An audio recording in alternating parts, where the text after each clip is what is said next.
Muslim event on time, but there's always a first to everything. Great, a dear guest has come up a long way. He was on time, so why should we not start at the appointed time? Assalamu alaikum, everyone. Big welcome. Thank you very much for coming. We've shifted the venue down here just for the screen. We have a better screen down here. It's actually nice. It's nice to be in the nice building. A nice atmosphere.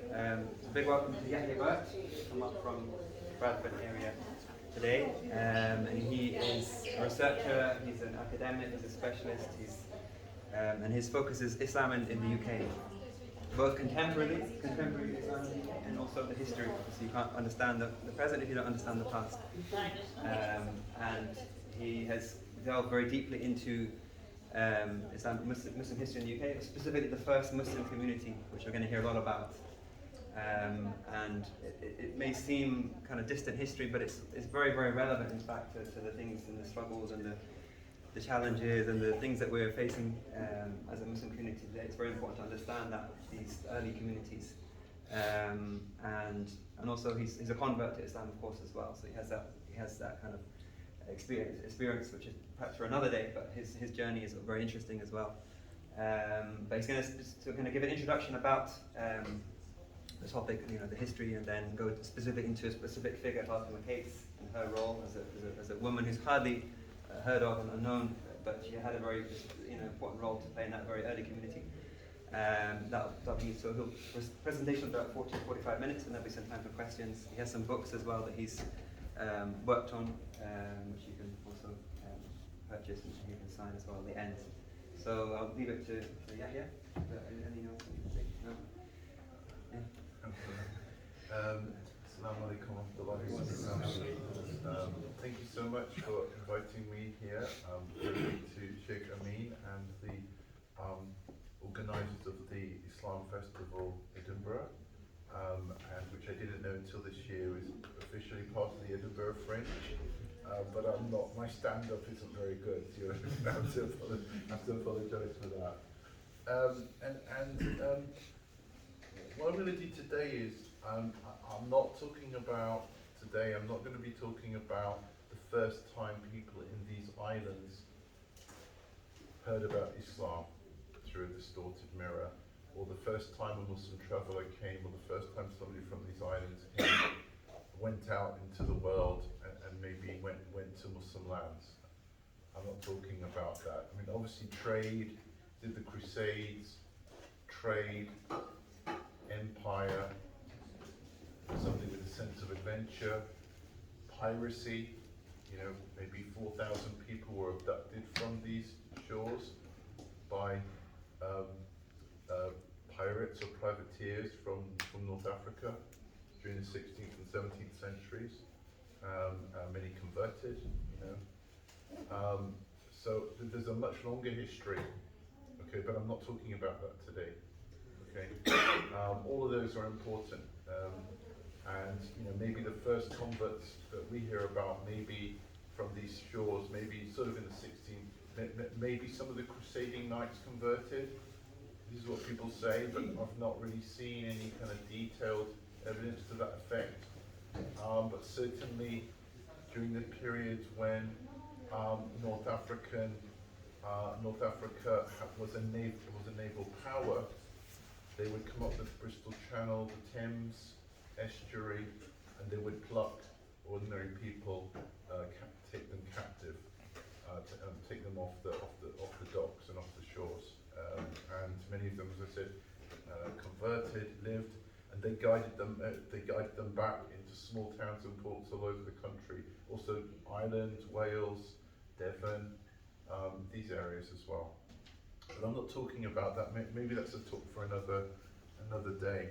What I'm talking about today is a 40-year period, either side of the 1900. And why is this period significant for all British Muslims? It's significant because this is the period, this 40-year period, is when we see the first organized religious communities in Britain. Okay, so undoubtedly we had Muslim sailors. They may have clubbed together and temporarily prayed on the docks somewhere, and people in embassies, temporary embassies that came from, say, Morocco, The Ottomans had an embassy from the 18th century, maybe they occasionally prayed, but here I'm talking about communities establishing mosques. And this begins, in this period, okay? From 1880 to 1920, these are sort of the first mosques, and there's sort of two or three main mosques that I'm going to focus on at the beginning. And I'm going to talk about the kinds of people who came to Britain, why they came to Britain, give you an overview. Before I sort of zoom in on a particular person who I'm very sorry, I did try to get the book, but unfortunately the package did not arrive, so I couldn't bring the book up, but it's the latest book I've written on a working class woman called Fatima Cates, who was the co-founder of Britain's first mosque, a working class woman, a very ordinary background, but an extraordinary person. So I'm going to focus on her, because women often get airbrushed out of the history, our history, and I think it's very important that we give women their due, and we give them the central role, recognise the central role that they've often played. And that's true with the founding of organised religious Muslim life in this country. Two women played a very important role. I'm going to talk about both of them today. Okay? So, I'm very relaxed. If you want to interrupt me, this is not a university lecture. If you want to interrupt me, you have a burning question, it has to be relevant to what I'm talking about. If you don't understand something, just put your hand up, or ask me a question, interrupt if you don't understand something. I think that's much better than making you sit on your hands for 40 minutes with a burning question and you forget it at the end. Okay, so if you don't understand anything, just interrupt, it's fine. So, let's have a big picture. Let's have a little bit of a big picture. What did the world look like in 1900? Today we have 237 nation states, which are registered members of the United Nations, for the most part. But back in those days, we had formal empires. Okay, several empires. But I'm not going to talk about all of them. Many of them were important, but the two that are most relevant to our story today are the British Empire, okay, which was the world's largest land empire. It covered a quarter of the world's land surface, and it was built by naval power in the 18th and 19th century and 20th centuries, basically. Okay, and the jewel in the crown of the British Empire was India. Okay, so in British India, as it the Raj, as it was at this point in 1900, is very important to our story as well. The story of the first mosque in the UK. Okay, British India and the Indian Muslims play an important role. The other actor who plays a very important role is the Ottoman Empire. Okay, and at that time, the Ottoman Empire used to be much larger. Let's say at its height, it spread in North Africa, the whole of the Middle East, modern Middle East as we know it, and a lot of southern Eastern Europe, and quite a lot of Central Asia at its height. By 1900 it had shrunk, and the European powers had chipped away at the edges of the Ottoman Empire. And it was still very large. It was still the single remaining largest independent Muslim power in the world in 1900. Okay, but it wasn't as it was in, say, the 16th century, say under Salim or Suleiman al-Qanuni, the lawgiver. The Europeans call him the Magnificent, but the Turks call him al-Qanuni, the lawgiver, because he framed really the basis of Ottoman law, okay, during his rule. So the thing that's very strange, and not many people know this, there are about 100 million subjects of the crown in the British Empire around about 1900, versus 20 million in the Ottoman domains.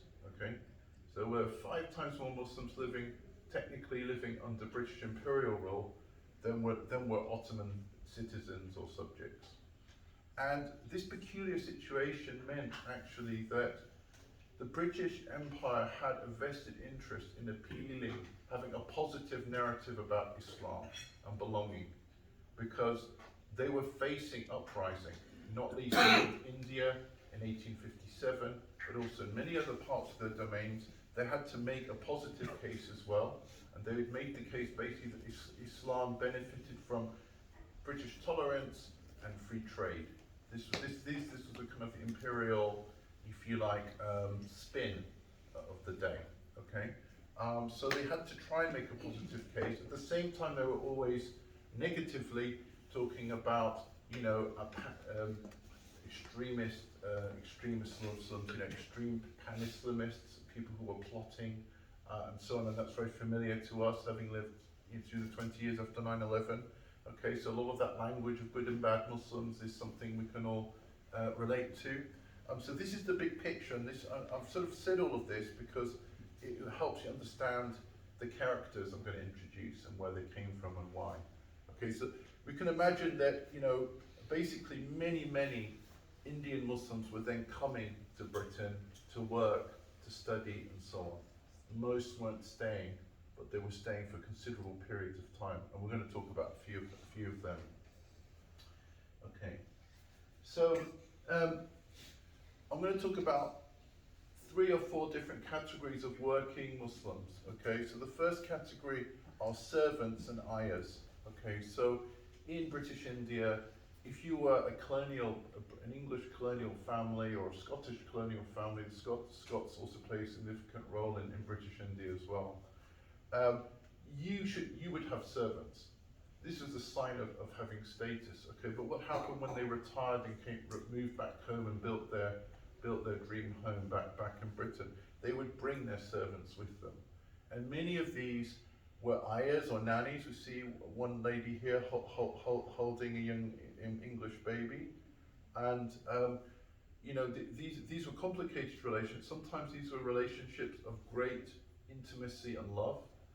The nanny was seen as a member of the family, but alternatively, they could be very abusive relationships, and these poor women could be thrown out and dumped on the streets of London, penniless, nowhere to go. Okay, so it was a very mixed picture for them, and that led to the creation of an Ayers home in Hackney in East London around about 1900. Last year, there's a campaign to put a blue plaque on the Ayers home to preserve it, to stop it being knocked down, and to reopen it as a museum. So that's a sort of a campaign that's going on down in London.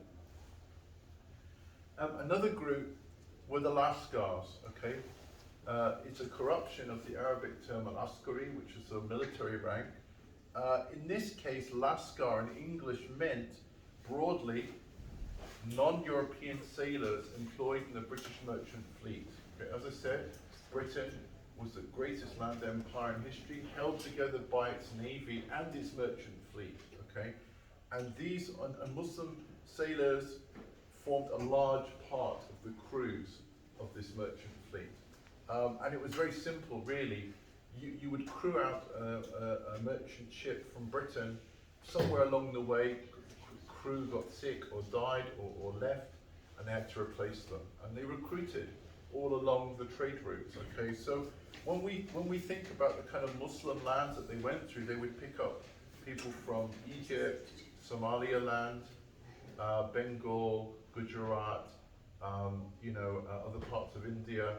Okay, and so you had a mix of people who would come back to the British ports, and then quite often they would be dumped on the docks in London or Swansea, Cardiff, Liverpool, South Shields, and sorry, we don't have any work for you. You're just going to have to fend for yourself until you can find a job on the next ship going home. So this is where you begin to get the first communities in ports, Muslim communities in ports. In this country, Glasgow and Edinburgh are also both ports as well, and have the same kind of history. Again, the same kind of problem of joblessness and absolute destitution. So Strangers' Home was set up in the West India Docks in East London, established in 1856, but it no longer survives. The building has gone. But just to give you an idea of the scale of employment, 17.5% of all personnel employed in the British merchant fleet were Lascars in 1914, at the eve of the First World War. So that's a huge number. We're talking 51,000 men coming in and out of British docks every single year. So these were considerable numbers of people. They weren't staying for that long, coming and going, but we're talking large, we're not talking dozens of people, we're talking thousands. So it was a considerable number of people. The next group I want to talk about are soldiers. Okay, so after the failed revolution in 1857, okay, which the English crushed in India, okay, they adopted a policy which was that they would divide the British Indian Army into three.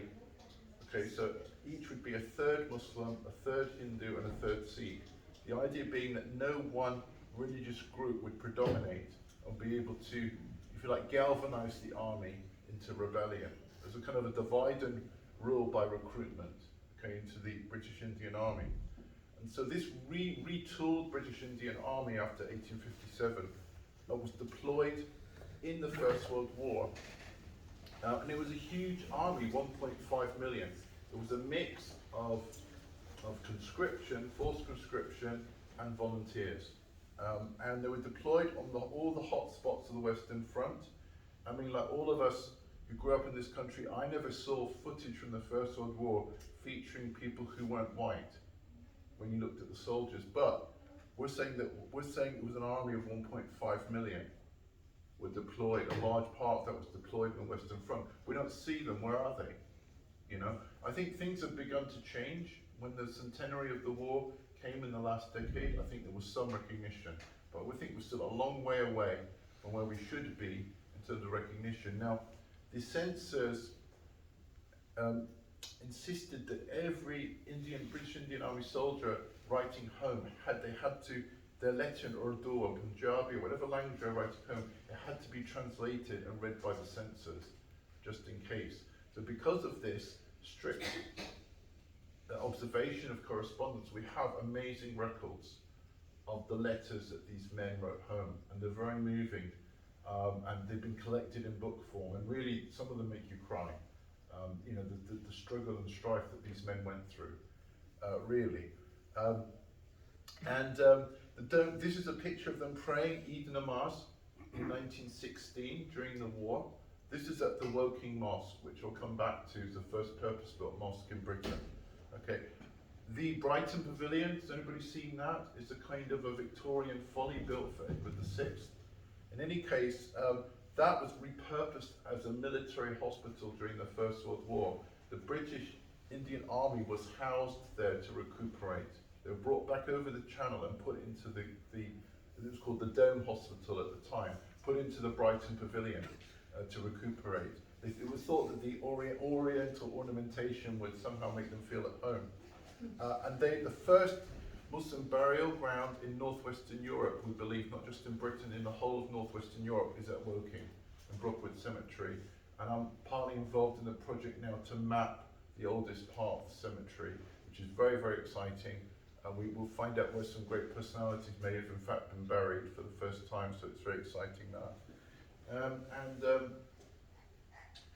So we talked about working peoples, nannies, sailors, soldiers, okay? But there were also upper-class Muslims who came to Britain at the time from the Indian elite.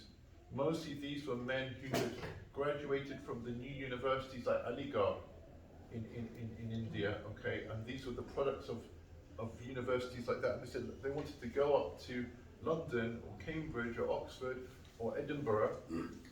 In fact, something nearly a third of all Indian students, British Indian students, came to Scotland during this period to study medicine and law. Let me introduce a few very famous people. So Sir Muhammad Iqbal, the philosopher poet of Pakistan, pictured here. He did 2 degrees, one in London in law and one in Cambridge in philosophy. Okay, here Muhammad Ali Jinnah, okay, the founding Prime Minister of Pakistan. Again, he came to study law at Lincoln's Inn in 1896, looking very dapper here in his chamber robes. Okay, and on the right, a very neglected figure, Dus Muhammad Ali, who founds the first really major Pan-African political journal in London in 1912, and it was banned a few times by the British, and eventually they forced it to stop publication. But his offices, which were in Fleet Street, and again there's a move now to have a plaque put up at 155 Fleet Street where his offices were. His offices were a kind of clearinghouse for the grievances of colonised peoples from Africa and Asia. It was a hub, and the Scotland Yard kept a very close eye on it, and they kept copious notes, which is why we know now who came and went, because they left all these records. It was very useful for historians.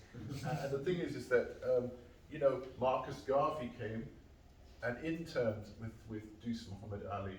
These very important figures neglected. Actually, there is a big Muslim contribution to Pan-Africanism, which we should recognise in Britain. And so he deserves his own biography. He doesn't have one, but he should have one. So, as I said, we're talking about the first three mosques in Britain, and this is the one in Liverpool. I'm going to come back to that. That's the first mosque established in Britain, so far as we know. The next one, which only lasted for 6 years, was the London Temporary Mosque, which was in 2 locations. This is the only sketch we can find of from the time in a newspaper at the time in Euston Road. Obviously that building's knocked down. I think it's the Wellcome Institute now, but it's been knocked down years ago. And this is a purpose-built mosque which still survives. It's a Grade 1 listed building. It's the Shah Jahan Mosque in Woking, okay, built in 1889. Okay, I'm going to talk a little bit about those later on. Oops, it seems like my slides have gone out of order. So anyway, so I did this especially because coming up here, I needed to do a slide on Scotland. Okay, so again, we've had this picture, all the things I said earlier about the fact that in the 19th century, you had servants coming, seamen, okay, and in Scotland, there was a particular thing from Glasgow that the seamen switched careers and became peddlers. Peddlers were those who went door to door selling sort of soap and household items and things like that. And that actually meant that these Muslim peddlers actually ended up going also into places like Stornoway and making communities there over time, which is a kind of very unique feature of early Muslim history in Scotland. The most famous servant is probably Munshi Abdul Karim, who came from India, from Agra, and was going to be a personal servant to Victoria. She wanted the symbolism of having having Indians as her part of her court in the domestic service in Britain. And so he often attended to Victoria at Balmoral. She's very elderly at this stage when he came. They developed a close relationship, and he became more than her servant. He became her munshi, her teacher. Okay, so he taught her what was then known as Hindustani. Okay, does anybody know? And no elders here. Any youngsters know what Hindustani is called today? No? Urdu. Okay, Hindustani. It used to be called Hindustani back then.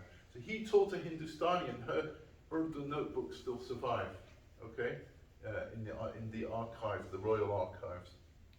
Okay, so I said earlier, nearly half of all students who came to Britain at the time came to Scotland's universities, and the reason for that, which is very interesting, is that a disproportionate number of the teachers in British India were Scots. And so Indian students learning at the feet of their Scottish masters said, well, you know, they've been so good, we better go to a Scottish university if we want to be as good as them. And so Scotland had a disproportionate number of students in the 19th century from India, including the first Muslims came in about 1850s. The first students started coming in the 1850s. So I want to mention 2 figures here who really, I believe more should be made of them by British Muslims and especially Scottish Muslims today. So the first is Thomas Keith, and he lived between around 1793 to 1815.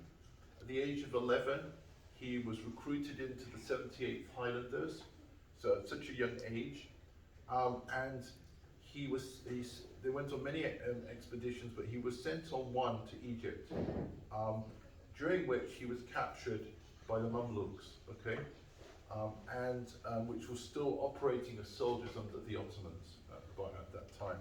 Okay, and I won't go into all the details, but he was quickly gained a reputation as a fearsome warrior. He converts to Islam.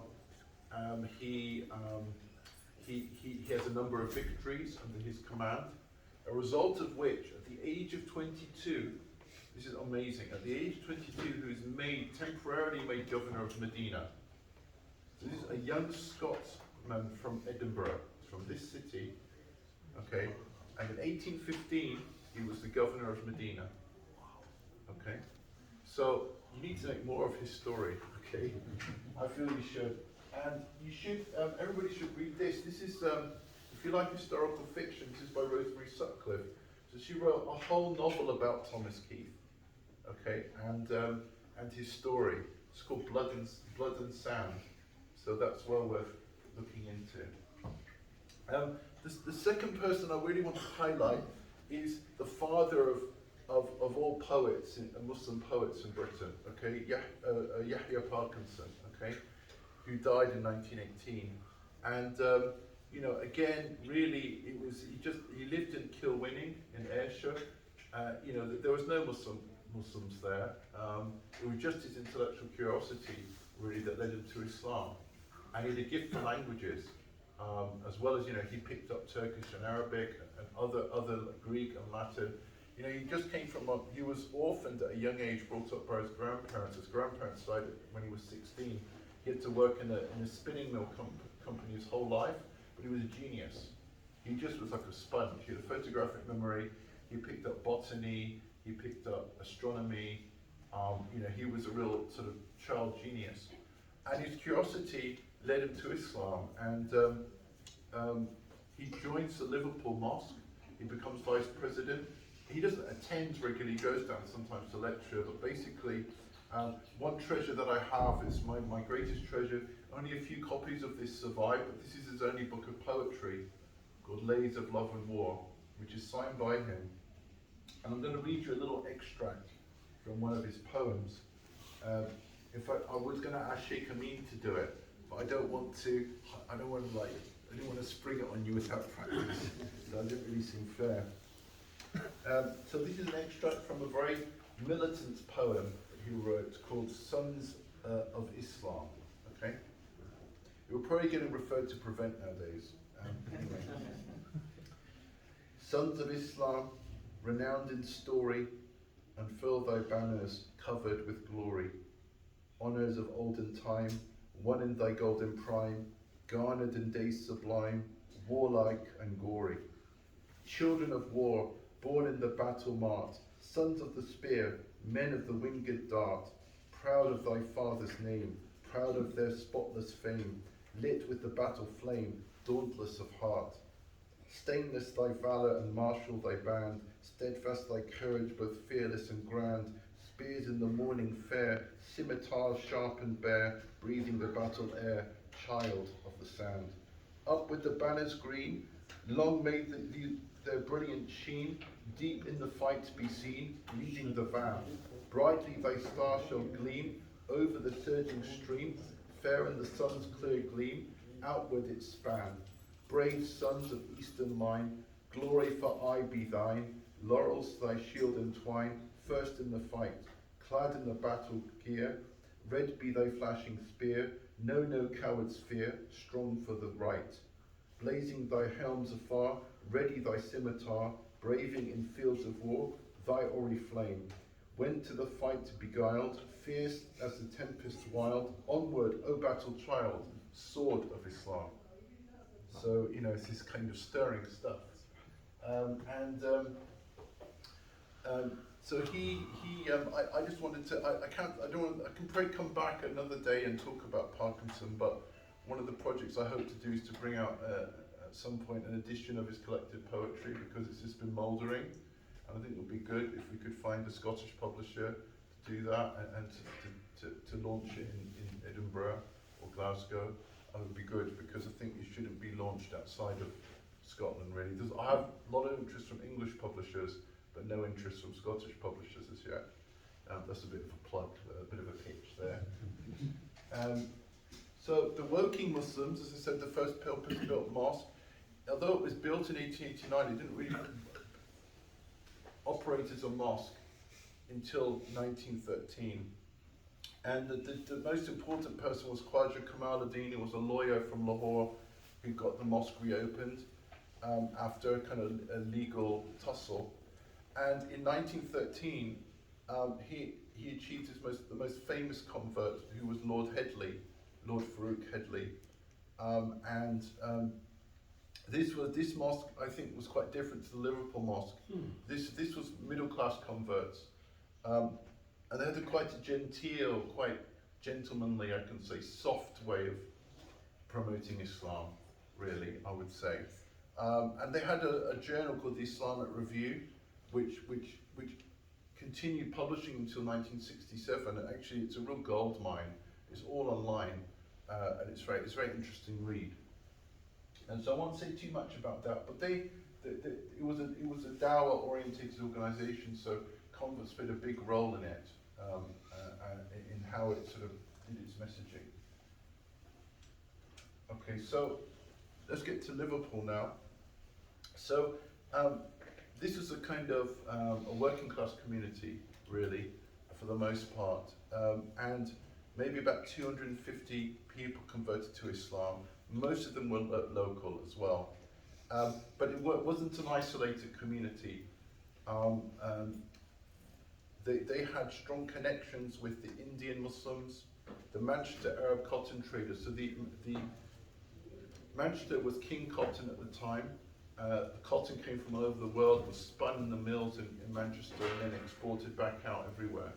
And the Arab cotton traders came in the 1820s, first from Morocco, and then in the 1850s from the Ottoman domains, from Beirut and from Syria. And a small community grew of these cotton traders. They were connected to the Liverpool Mosque and supported it. Also, the West Africans supported the Liverpool Mosque. Quilliam, the founder of the mosque, he did a tour of West Africa in 1894 and visited several countries. Whereas he was fated as a representative of the Caliph, Abdul Hamid II. And the mosque developed strong relationships with the Ottoman and the Afghan courts. The Crown Prince of Afghanistan visited the mosque in 1895 and gifted it £2,500. Something which actually caused a lot of trouble for the mosque. Actually caused a lot of political problems for the mosque. Not from the British government, but from other Muslims. It caused a lot of doubt about the probity of the mosque and its leadership. So here's the founder of the Liverpool Mosque, Abdullah Quilliam. He had a double career as a lawyer and a journalist. On both sides of his family, going back to his grandparents, on both sides, they were members of the temperance movement. Okay, so does anybody know what the temperance movement was? Anybody tell me? They believed that they didn't drink alcohol. Yeah, the abstinence movement. And so they promoted abstinence. And so he never touched a drop in his life. He took the pledge when he was 7, never to touch a drop of alcohol. Maybe this, when he embraced Islam privately in 1886, he decided the next year to call the people of Liverpool to Islam. One of his first lectures was called The Great Arabian Teetotaler. And his first audiences were temperance lodges. Okay, so these were working people who had forsworn all drink, and he would go to these lodges and he would preach to them about Islam. And he talked about Islam as a temperance movement, the greatest temperance movement in the world. That was his way of introducing Islam, which is very strange to most people, introducing it to them in a familiar way. So, for the last part of the presentation, I'm going to zoom in on this, on Fatima Cates. We spent the last year, we brought out a book about her life. Sorry, it was the beginning of this year. We brought out a book about her life, and I'm going to focus on her. As I said at the beginning, I think women often get airbrushed out of our history, and their role is often underemphasized. So part of what I'd like to do is try and in a small way, hopefully correct that. So, genuinely, I believe that she's an inspiring figure, and maybe you'll agree with my assessment when I finish talking about her. So, as I said, Quilliam in 1887 starts going around to temperance lodges talking about Islam, and so she hears Quilliam speaking about this in June of 1887, and she herself, she was only 22, but she was already an officer of the Birkenhead Working Men's Temperance Association. So Birkenhead is a small town on the other side of the Mersey to Liverpool. Okay, and so she heard Quilliam talk about this, and she basically was curious about what he was saying, and went up to him afterwards and said, "Look, isn't it true that the Prophet Muhammad said that women have no souls?" And he said, "No, that is a lie that the enemies of Islam have invented." And he said, "I didn't know that the Prophet was a teetotaler. That interests me." So he said, "Look, it's not up to me to make your mind up. I will give you my copy of the Quran. You can go away and make up your own mind." Okay, so he lent her his copy of the Quran, which was a translation by George Sale. So as I said, she came from sort of a humble background, a working class background. She was the youngest, the second youngest of 6 children. Okay, and her father died when she was young. Her older brothers had to go out and work, as many families did at that time, and to work when they were young teenagers. But she was lucky. She was when she hit the age of 5, she was able to go in the first cohort ever in the UK to study, to be given an education, because the 1870 Education Act was passed. So that meant she was the first to get some kind of education for 6 years, compulsory education. Before that, it didn't exist. It was a lottery if you got an education or not. But she was able to get an education. Clearly, she had a good mind, as we will see. So she has this copy of the Quran. She takes it home. She starts reading it, and her mother comes in and says, "What are you reading?" She said, "I'm reading the Muhammadan Bible." Okay, and she said, "How dare you how dare you bring such trash into my home? Give it to me at once." And she said, "No. How can I give it to you? You're going to take it away or destroy it. How do I know what I think about it until I've read it?" So she ran into her room, she locked the door, and she continued to read. Things escalated. They tried to confiscate her Quran. They tried to physically stop her from attending meetings. By that time, Quilliam and one other man, Ali Hamilton, who also converted, and Fatima, so just 3 of them at this time, there's only 3 of them. They were meeting together once a week to discuss the Quran, just try and learn something together. They admitted themselves to Islam. Nobody came and took their Shahada. They got a logbook, a membership book, and they signed it and wrote their names on it. They admitted themselves to Islam. Okay, it's possible you can do that. Okay, so there was no one to admit them, right, at the time. So they tried to stop her going to those meetings, but she was dauntless. She never missed a meeting. So when they started out, they were renting a little room above a Temperance Lodge, okay, in Vernon Street, and it was dingy, it was dilapidated condition. As I said, she's one of the 3 co-founders, okay, one of the 3, along with Quilliam and Hamilton, okay. And in the first 2 years, when they're using those rented lodges, they bring 11 other people, accept their call, and come to Islam. Okay, so at the end of 1889, there are 14 of them by that stage. Okay, but it's really, really hard going. Most weeks it's just them. They've gone out, they've called people, but it's just the 3 of them. Their numbers have not increased. Okay, and they feel a bit despondent and dejected. But they get an opening, okay? But they have a lot of trials along the way. Fatima and the others, particularly Fatima, she's the only woman at that stage until another woman joined. She was a 7th or 8th convert, okay? She would often get waylaid by coming in and out of the meetings because word had spread that there were some infidels having a meeting above the Temperance Lodge, okay? And so she would often be targeted, and occasionally they would pin her down, get horse dung and smear it in her face, okay? But this is where she shows her, why I feel she's a very inspiring figure, is that she never misses a meeting. Despite the fact that her family are trying to stop her coming, and she's being attacked out on the street every single time she comes. She doesn't miss her dars, and she doesn't miss her prayers. They have their prayer meetings on a Sunday, not on a Friday at this stage, okay?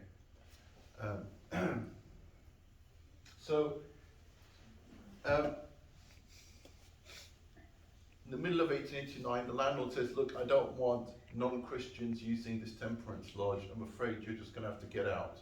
So the landlord kicks them out. So they're homeless for a while. But then they get a break, and they find a terraced house in Brown Terrace, which faces onto a major road going into the city centre, and is really, really busy. A lot of traffic going backwards and forwards, horse carts and people walking to and from work and so on. Okay, so they open December 20th of December 1889, and there are only 14 of them. Okay, remember I told you there's 14 of them. Okay, but what's the first thing they do? They cobble together some money, and on Christmas Day they feed 250 poor children from the area, invite local journalists in, and say, look, while Christians are stuffing their faces at home, it's we Muslims who are feeding the poor children of the city. Okay, so immediately they make like a big splash with the local press and everything. And Quilliam was actually a real talent for self-promotion, okay? And when you first read this materials, it looks like it's just his name everywhere. You have to dig below the surface to see what other people contributed and what they did, and that's a little bit the case of Fatima. What's clear to me after having studied the primary sources of Fatima was the second most important person in this community. Why is that? Because first of all, she represented the community to outsiders, both locally, when they were visiting dignitaries, when word spread about this mosque, around the Muslim world. After about 3 years, the word had spread around. The dignitaries started to visit. Ordinary Lascars, as we heard about, they would come and visit, okay? So she represented the community, okay, along with Quilliam. But also, she brought other women and children to Islam, as well as members of her family. Okay, so she was very, very active, and played a very active role. And let's focus in, we've talked a little bit about the converts as a whole, but let's focus on the women who converted to Islam in Liverpool, okay? So a quarter of them were women, and they tended to be a bit older, okay? Fatima was unusual in being the youngest of all of them, because she was 22 when she converted. Maybe that youthful energy and fire and enthusiasm meant that she kind of had that energy to take up that leadership role.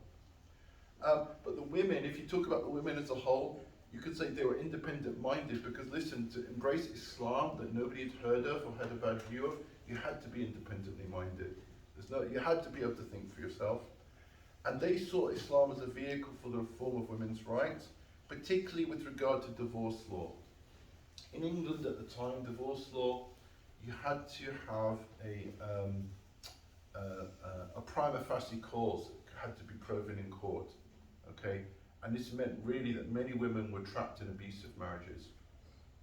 And this is something that Fatima Cates and another convert, Nafisa Keep, continuously emphasized.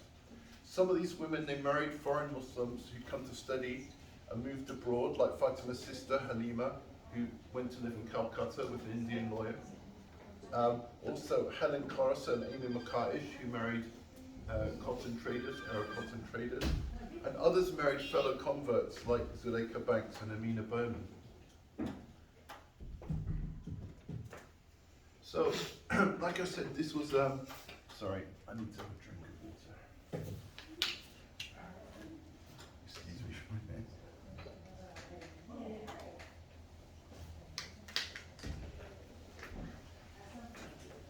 So, like I said, This mosque, they may have started out on their own, but word spread. Okay, so around about 1889, somehow the Indian Muslims found out, probably through sailor contacts going back to India, maybe students, we don't know. Okay, but by 1889, this chap, Rafidi Ahmed, who come to study law, he was sent from India specifically with a mission to help the Liverpool converts. Okay, and he made them, he arrived, he said, okay, I know you admitted yourselves to Islam, but I need you to sit down and say the Shahada to me. Okay, so he made them read the Shahada again when he arrived. This is in 1890. And he's immediately appointed as vice president of the institute. Through him, they begin to promote the institute, the Liverpool Muslim Institute, and through Indian associations, Muslim associations. And Fatima is a leading figure in that. So we have our articles which are published in India, which are very important, including her conversion story, which is unique. There isn't a conversion story for any other of the women in the Liverpool Mosque except for hers, as far as we know. Maybe we'll find one day, but they were published in Allahabad, of all places. Okay, and two of her sisters convert to Islam and marry Indian Muslim law students. Two of her sisters. Okay, one older, one younger. Okay, I said that there were two women who were central to the founding of organized Muslim religious life in this country. One was Fatima Cates. She co-founded the first mosque. This woman paid for the first purpose-built mosque. Anybody know who she? Oh, you can read who she is. She's Shah Jahan. Okay, she was the Begum of Bhopal, an important, independent, princely state within British India. Okay, she paid £10,000 towards the working mosque, 2/3 of the cost. And really fascinating. I can't read it today, but you can read it in the book if you order it, inshallah. Fatima Cates wrote a poem in honor of Shah Jahan, and she called her Khadija. She called her Khadija. The poem is called Khadija, but it's to Shah Jahan. What did she mean by calling her Khadija? She means she's our mother. It means she's our mother. For all British Muslims, she's our mother. Fatima Cates is our mother. She's also our Khadija. Okay? Because anybody who starts a good deed, who builds a mosque, establishes a mosque, starts a good deed in the country or a land, anybody else who establishes a mosque after that, inshallah the reward will also go to them. Because Allah is Kareem. Allah is generous. You think it would be enough for Fatima to be having trouble on the streets, people with her family, but the trouble went deeper than we realized initially. We're doing research, we found Fatima's divorce petition, okay, from 1891, and it's a harrowing read, I have to say. It's very upsetting. Basically, she had married Hubert Henry Cates in 1889. He opposed her conversion initially because they've been engaged for a long time. During their long engagement, she converts to Islam.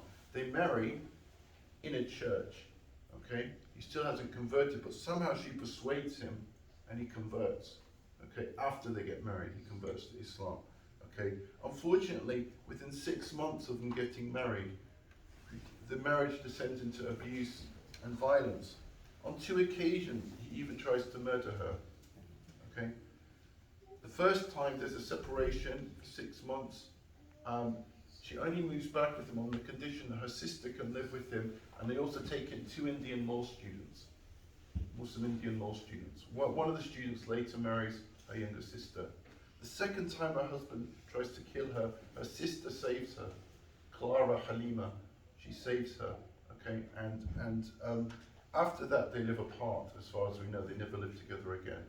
Okay, but in all this time, this is when she's going every day to the mosque, she's calling people to Islam, but she's putting up with all of this at home. So really, such a strong person, so young and so strong. So verily, after every difficulty there will be ease. okay? So after she escapes her husband, she travels to the east for several months, between 1892 and 1893, with two other English Muslim women who had converted to Islam, Zuleika Banks and Amina Makaish. We're not sure exactly where they travelled, but looking at the evidence that we have, we think it's most likely they probably went to Egypt and Syria, specifically Beirut, because Amina Makaish's husband was from Beirut, and he may well have been travelling with them, we think. And Amina had a child with him by that stage, so I think the Makaishes were taking their daughter home to show to the family in Beirut. This is what we think. And the other two women went with them. Here we're imagining that Fatima made it to Damascus. We don't know if she went to Damascus. We're just imagining, because poor lady needed a break. She got to see the Grand Umayyad Masjid in Damascus. This is just like an imagination. Maybe she got there. Who knows? Allah knows best. She also spent time, she liked photography. She spent time there was a photography lab in the mosque. So the mosque in Liverpool was a kind of, I should say, it was a kind of a complex. So they had, in the years that they operated, they had an orphanage, they had a school for children, they had an institute where you learnt Oriental languages, they had a photography studio, they had a newspaper, The Crescent, which was among the most widely distributed Islamic magazines of the day. It was even more widely distributed than Al-Manar of Egypt, the famous lighthouse magazine of Rashid Rida and Abdur. It was a very widely distributed magazine. It went to 80 different countries. So, and it published for about 15 years. So the Crescent, that was a very important part of how the Liverpool Muslim Institute became famous, world famous, in the Muslim world at the time. I know we all forgot about it, but at the time it was very famous and well known. So in 1900, the Crescent, this newspaper I was telling you about, announces that Fatima had died at a relatively young age and leaving a son. And in this narrative, she is portrayed as a lonely widow, because her husband had died, the abusive, murderous husband had died at sea in 1896. This is what the Crescent claimed.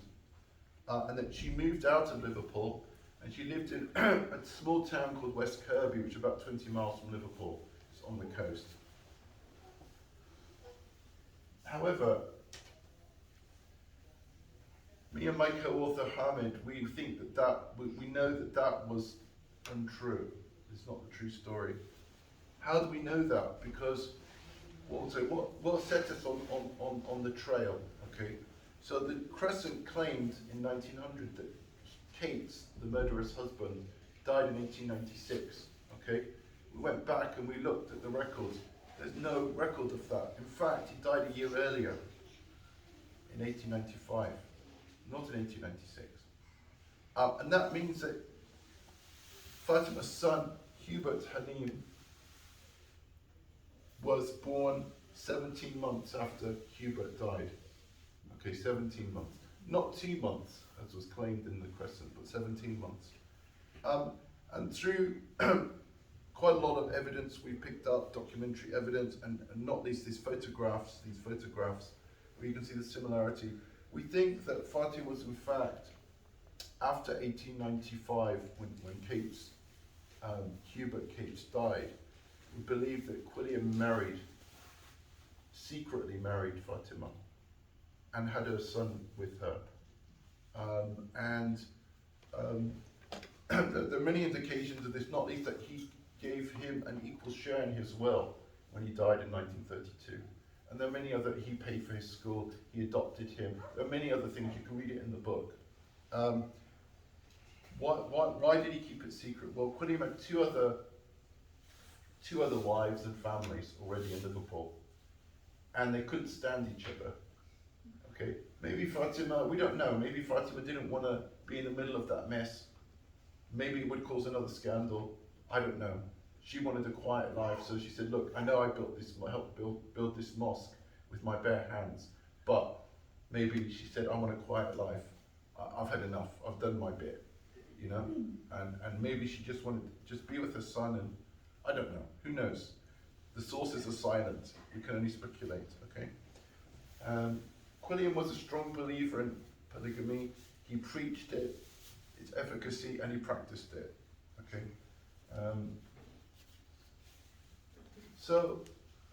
Fatima lay for over a century in an unmarked grave in the shadow of Liverpool Football Club FC. This is where Anfield is, Anfield Cemetery. Okay, Alhamdulillah, in 2019, my co-author Hamid found out where the grave was. Last Ramadan, we did a fundraiser, and within 24 hours, alhamdulillah, our community is a generous community. We raised some money for a headstone. We put the headstone. We had an unveiling ceremony at the beginning of 2023 this year, and we focused. We wanted Muslim converts, women who converted to Islam. We invited them from all across the country for the opening ceremony, alhamdulillah. But Fatima's for everybody. But in the opening launch, we wanted to focus on that community and to give them like a lead on that. This is a poem that Fatima wrote. Again, it's a beautiful poem.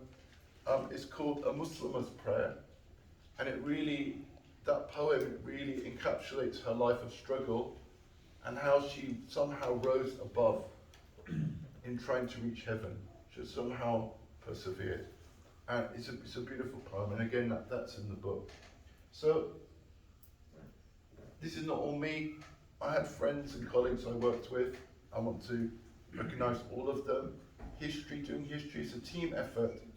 Okay, families can do it, you can do it. Your family history is part of our British Muslim history. Let's weave all our family histories together and make a big story, yeah, that we can all share. Let's listen and respect and recognize each other's families' histories and stories, and weave those strands into a beautiful rope that we can all hold on to. Yeah, I think we need to start doing that, listening to each other's stories and accepting that your story is part of my story. That's so important. So my friends and colleagues here, they come from all different backgrounds, but they thought that Fatima's story was also their story. You know, there's these stories that we're telling of Africans, Indians, Arabs, others who came to England and Scotland in the 19th, 20th centuries. We all said this is our story as well. Let's tell that story. So, inshallah, after questions, I could only bring 2 of the 3 books today, but these are the books where some of these stories are told, inshallah. Jazakallah khair. Any questions?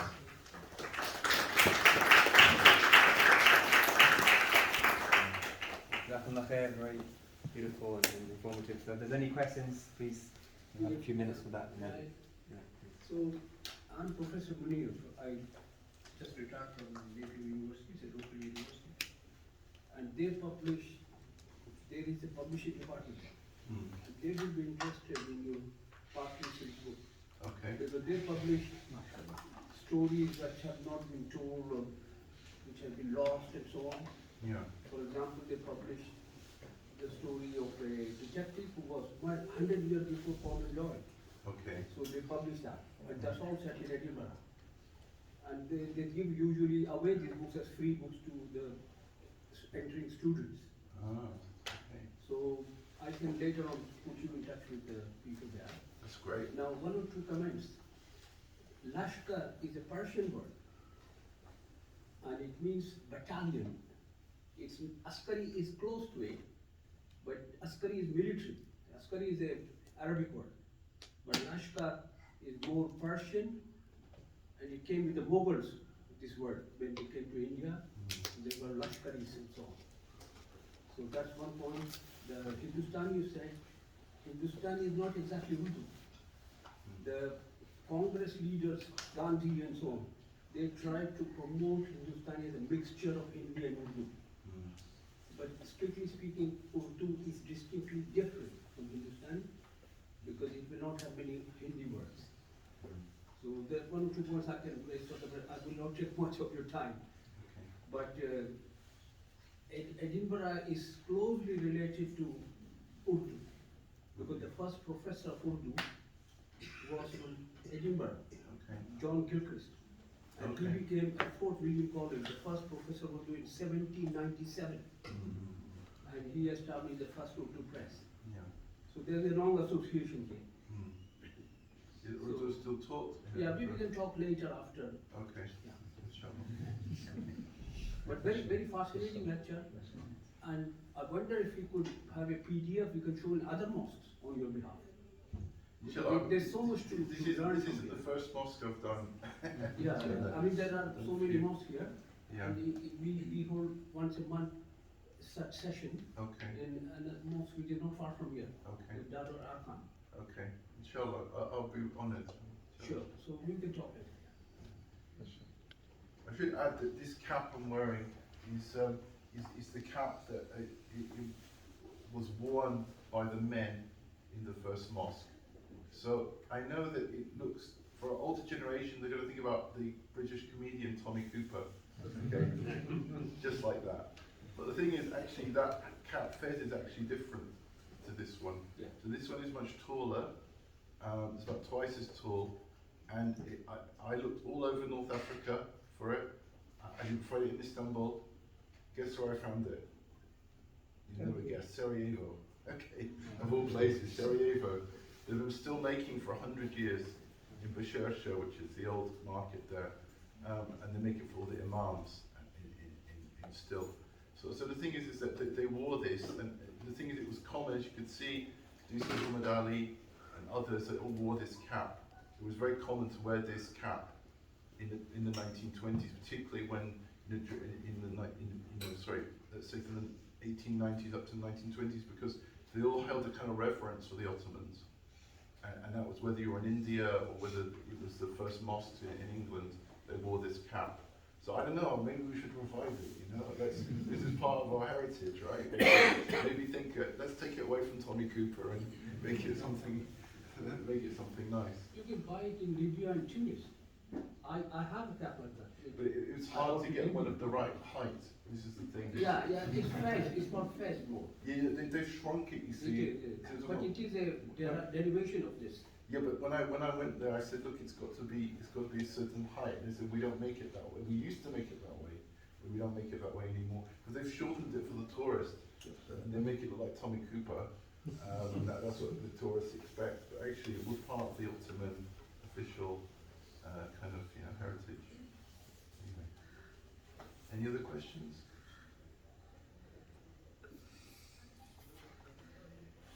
Anyone? Thank you much. Yeah, fantastic presentation. Really enjoyed it. Very insightful. I was at a presentation the other day in Glasgow, and what we discovered is actually some video footage of some of the Lashkars walking on Great Western Road, Okay. which was captured in the National Moving Images Library. Wow. But what we also discovered from a report was the earliest OBEs awarded to Muslims in Scotland were actually to a group of Lashkars who did some amazing stuff on a ship that ran into trouble and managed to save a number of lives. Wow.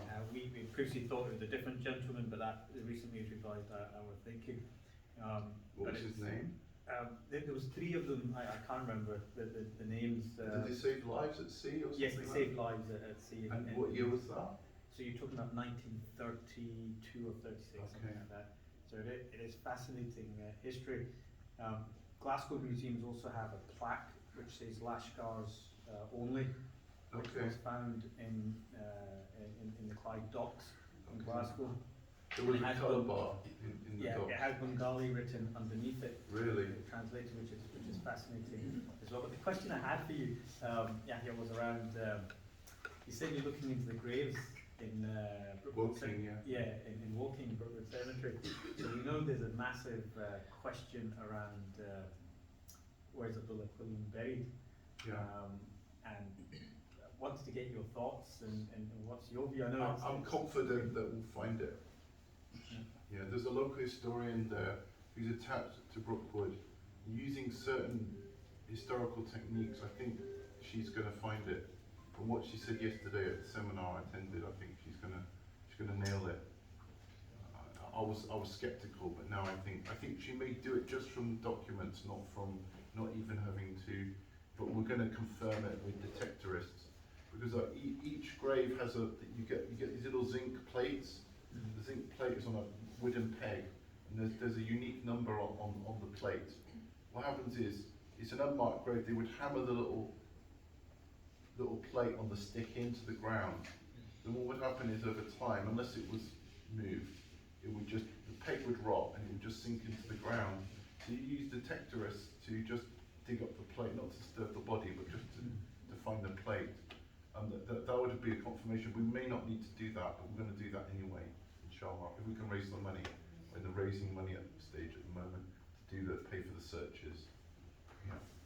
Fantastic. And if could I ask, because Would you mind if because somebody else had their hand Oh, up, sure. should we give them a shot? Sure. I think there was somebody. Just a quick question. Fascinating presentation. Thank you for bringing this story to life. I was just curious generally. This first story of Islam coming in Britain. It's very diverse background, right? Cross class and gender, ethnicity. So as those first communities are being built, how did they deal with difference? Have you come across any accounts, and how did they manage that? They rowed about it like we do today. I mean, this book here, Islam Victorian Liverpool, it's not an easy read in the sense that it's very challenging. So that the author was from Egypt. Yusuf Sami Asmai was a travel writer and a journalist, and he stayed at Liverpool Mosque for over a month in 1895. And he's very, very critical of Quilliam, because he thinks that he has exceeded his authority, he's ignorant of Islam, and his morals are questionable. So he's very critical, and they have a their argument is reproduced in the pages of the journal. And I got a lot of criticism for translating this. But for me, you see, history has to be warts and all with the eye of charity. What do I mean by that? And you try to understand everything, all the sources of that day, whether they're hostile or whether they're friendly or whatever they are. You bring all the sources together and try to come to a judgment about that. You can't sort of say, I'm going to rule this out. You have to see whether or not you think it has any merit. So the reason it was just mouldering in a library in Ankara, and in fact the Ottomans banned it, but it was still thought it was important enough because it's it's the only account, full-length account we have of the mosque by a Muslim, outside Muslim. The others are the other accounts are by Christian missionaries. So a couple of Christian missionaries came. One came from India, one was local to Britain, and they tried to debunk Quilliam, particularly because when he started fundraising for money in India, they got worried. The British got worried. The missionaries got worried about it because the Indian Muslims were throwing Quilliam in the missionaries' face, saying, "Look, you're trying to convert us to Christianity, but look, Islam's spreading in Liverpool." So they didn't like this, and so there was actually a challenge put against Quilliam in the early 1890s, and some, so this is the only one that we found so far anyway, which was written in Ottoman Turkish, which describes the mosque in detail from a Muslim perspective, an outsider perspective, Muslim but not inside the community, from outside the community. So I strongly believe we should have all the angles on something in order to try and get around a picture, or at least try and understand what the arguments were, what was at stake, and Quilliam was trying something very different. He was trying to make English, for the first time, the English language, a kind of pan-Islamic language. So he built a global network from Australia to British India, America, the Cape Town, West Africa. All his subscribers were in all of these Burma, all these places, reading English. And this is very novel, The journalist, Ottoman journalist, comes and says, no, the Pan-Islamism belongs in Istanbul with the Caliph, and Arabic and Turkish and Persian. These are the languages of Islam. Nobody cares about English. What are you doing? Don't get above your station. Quilliam ignored him. He said, well, there are 100 million Muslims in just in the British Empire alone. Why shouldn't I be working in English? But it was a new thing at that time. Now English is a language used by millions of Muslims, but back then it was something new. Some people felt threatened by it. It's just fascinating to understand their differences, I think. Going back to the graves, how did you identify the grave of Fatima? In her case, it was easy because the original plot grid with the number references survives for Anfield Cemetery, so that was quite easy to find. It was unmarked, but the plot number and the location was recorded. In Woking, that map of the Woking Mosque, which is, as I said, it's the oldest Muslim cemetery probably in northwestern Europe, is very important. You know, the last caliph's daughter's buried there, for instance. You know, there are lots of important people buried there. Okay, you know, historically significant. Sayyid Amir Ali is buried there. You know, Pickthall is buried there. Headley is buried there. There are lots of important people buried there. Okay, so but the original plot map was destroyed in a fire in the 1970s, or lost when either a fire or was lost when it changed ownership. The cemetery changed ownership, and in changing ownership, the records were lost or mislaid or not handed on. So you have to use other means to try and figure out locations.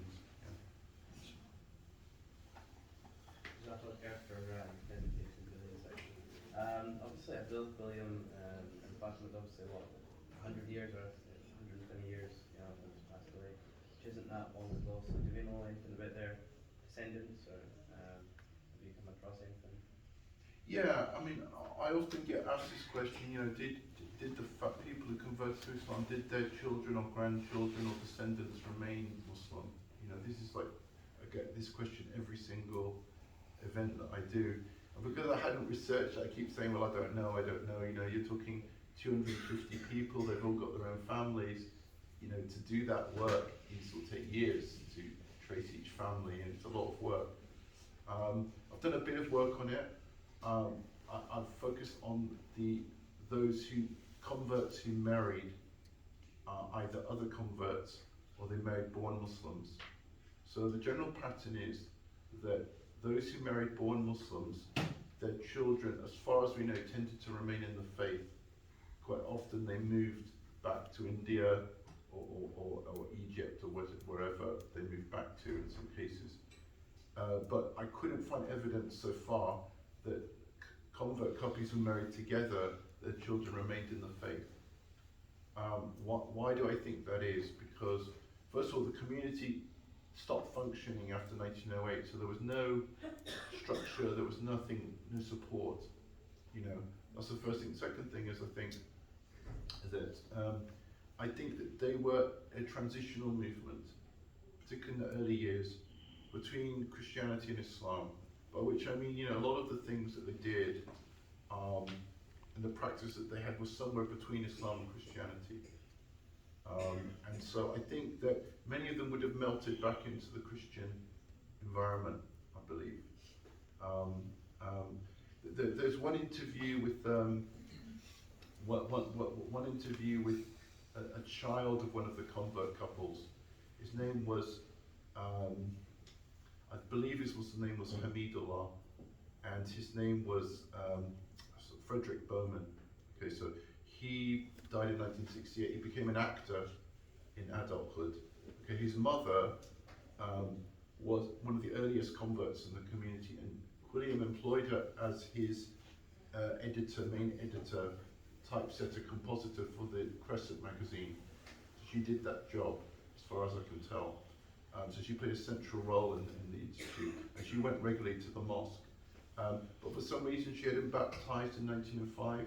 When he got interviewed in 1940, he said, well, you know, my people, they're Christian people. He said, but in my heart, I remember, as a young boy going to the mosque, I remember standing on a cardboard box and pretending to be Sheikh Abdullah Quilly and calling infidels to Islam. I used to stand up and I used to play out. I used to pretend that I was Sheikh Abdullah. So I used to play act at home on a box. And he said, and in my heart, I believe that all free-thinking people should be open to Islam. But you know, the way he talked, it was very much like a hybrid identity, I would say. I wouldn't say it was clear-cut, absolutely clear-cut one way or the other. So I think we have to understand, like, the history of Islam in other places in history. When Islam first comes to a land, you get sort of hybrid forms or mixed forms where the community is on a journey towards Orthodox Islam, but they're not all the way there. They're on a journey towards it. And I think that's understandable when you consider that they had to teach themselves, and their sources of information were less, and you know, they struck out on their own, did their own thing for a long time. I mean, this community, it changed over time. They became more, they had imams came to visit them, they became more introduced to sort of orthodox forms of prayer and things like that. As I said, it was a process, it didn't happen on day one. You know what I mean? They were just reading a translation of the Quran. I said the three of them sitting in that cold little room above the Temperance Hall, and they admitted themselves to Islam. So they were just making do with what they could find and what they knew. So as I said, I think we should have the eye of charity, because we have to understand that they were on a journey. It's very easy to kind of look with the eye of, with hindsight, and say, oh well, you know, they weren't proper Muslims, but I think they were doing their best. Inshallah, Allah will accept them. Inshallah. Sorry, well, there was another hand, and any other ladies who haven't asked any questions? In studying these historical figures, did you find any lessons from them in navigating the internal conflict that I imagine a lot of people face today, in navigating the conflict between a Western identity and an Islamic one? I think what's the most interesting thing about this community, why I think that they hold some relevance for us today, even though times are very different then. The one thing that really struck me was that they remain very active in their own communities and in civic life and social life. So for instance, I'll give you some examples. Several of the members of the Institute were very active trade unionists, okay, and they organized strikes. They were actually trade union officials. They were active in several other associations around the city. William himself stood as a Tory candidate on a number of occasions. He ran for local councillor on a number of occasions. So they were involved in local politics. So this is a community that was not like shut up and isolated and cut off. They were very, very involved in their community.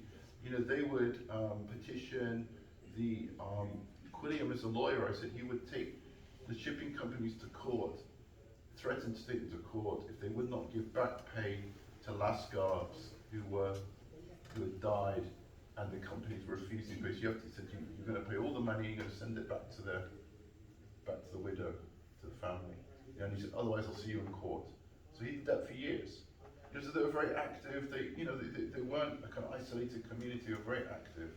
So I think that it's the confidence of which we all know. It's being not seeing the Islam as a kind of comfort blanket where you escape from the world and its challenges. Rather, it should be a compass that guides you, even when, you know, in the world.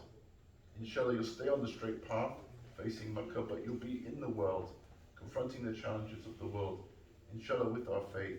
And so they had that, even though there was only 250 of them and they had all this abuse, they stayed strong and steadfast, they relied on Allah. You know, maybe we can take courage from that, rely on Allah. You know, there are 4.5 million Muslims in Britain today. There's no reason why we should feel we have to huddle down, hunker down and live in a bunker. There's no reason why we should think that. And we are doing it anyway. I mean, look, when there were the floods a few years ago, or when there was COVID, mosques stepped up, Muslim community stepped up and helped. You know, people came from Bradford, Manchester, other places, they helped. Villages and towns have been flooded out. It was Muslims who just came and helped out. They didn't give them dawah by the tongue, they gave them dawah by the hands, by action.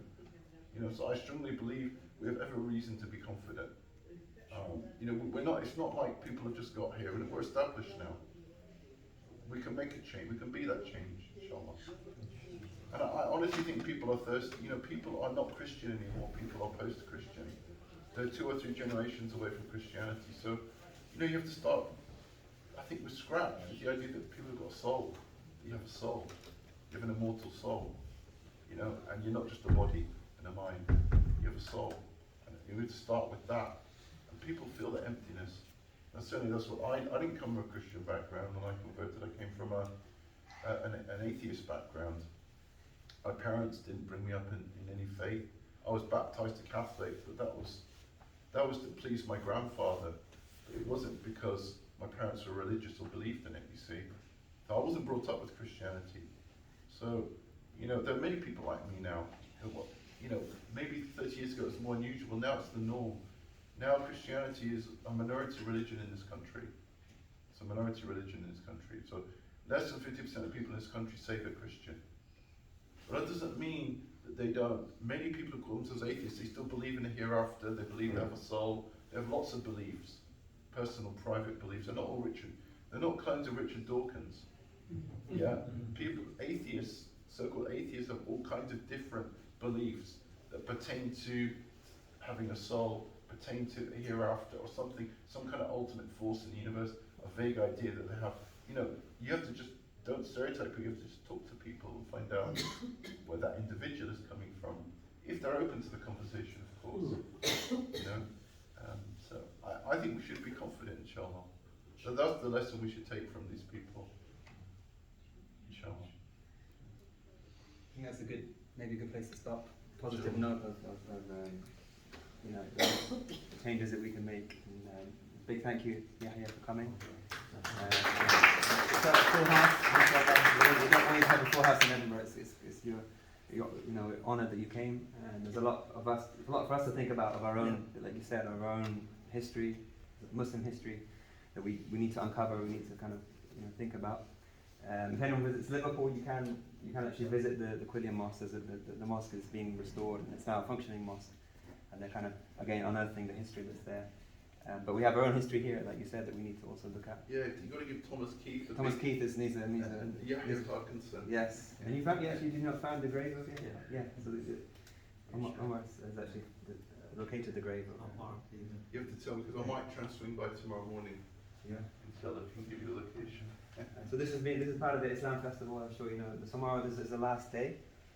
We have a cultural day, and it's for you to invite your non-Muslim. It's not for loads of Muslims to come and eat all the food. It's for Muslims to bring some food and non-Muslims to come and eat the food. We also have a calligraphy workshop in here. We have a talk from Dr. Fawzia Bora, who's Yahya's wife. Unfortunately, she got COVID, so she's not physically here, but she's going to give the talk through Zoom, which is on the crusade. She's a historian. She's a specialist on that subject. So please, also, if you can make that, it'll be a very interesting discussion. So that's at 2 o'clock tomorrow, and tomorrow will be the last day of this festival. Thank you very much for coming, everyone. Appreciate it. And there'll be time, the books are here. If you wanted to have a private conversation, other questions that haven't been answered, Yahya's still here. The books are there as well.